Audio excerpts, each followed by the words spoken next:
बघूया। पार्थ पवार कथित जमीन घोटाळा प्रकरणानंतर अंबादास दानवेंनी एक मोठा राजकीय दावा केलाय। अजित पवार सरकारमधून बाहेर पडणार होते आणि सरकारला बाहेरून पाठिंबा देणार होते असा दावा ठाकरेंच्या शिवसेनेचे नेते अंबादास दानवेंनी केलेला आहे। अजित पवार यांना अडकवण्याचं भाजपचं षडयंत्र आहे। आता अजित पवारांची फाईल तयार आहे असंही दानवे म्हणाले। तर दानवेंचा हा दावा बावनकुळेंनी फेटाळलाय। दानवे खोटं बोलतायत असं ते म्हणाले। तर अजित पवारांना भाजपने अडकवलंय, कधीही अजित पवारांना बाहेर पडायला भाग पाडलं जाईल असा दावा काँग्रेस नेते विजय वडेट्टीवार यांनी केलाय। त्यामुळे राजकीय वर्तुळात खळबळ उडाली आहे। वर्षावर त्याचा बोलायला मला वेळ मिळाला नाही। माझ्या माहितीप्रमाणे त्या दिवशी वर्षावरच्या बैठका झाल्या। अजितदादांनी त्वेषानी रागानी सरकारमध्ये बाहेर पडून सरकारला पाठिंबा देतो इतपर्यंतची भूमिका घेतल्याचं आमच्या कानावर, माझ्या तरी कानावर आहे। हे मी नव्यानं बोलतोय, हे की जे कानावर आहे ते सांगतोय मी, खरं कुठं बाहेर येईल। आणि म्हणून अशा याच्या कारणामुळे अजितदादा आणि पार्थ पवारांना वाचवलं जातंय असं मला वाटतं।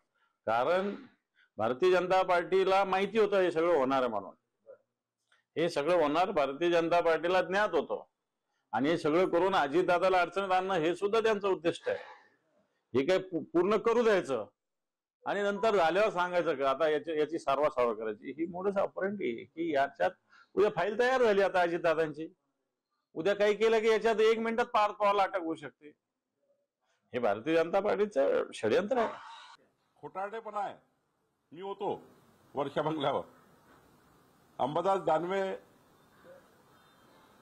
हे काही वर्षावर थोडे होते तेव्हा, मी त्यावेळी वर्षावर होतो। असा कुठलाही चर्चा झाली नाही। अजितदादा, प्रफुल्ल पटेलजी, तटकरेजी जे आले होते ते एका आपल्या 7-8 विषय या ठिकाणी आता येणाऱ्या पुरवणी मागण्याची चर्चा आहे। अजून त्यांनी काही त्या ठिकाणी आपल्या महायुतीबद्दल काही चर्चा केल्या, याच्याकरता आले होते। पार्थ पवारच्या प्रकरणात राष्ट्रवादीची होती नव्हती अब्रू गेलेली आहे।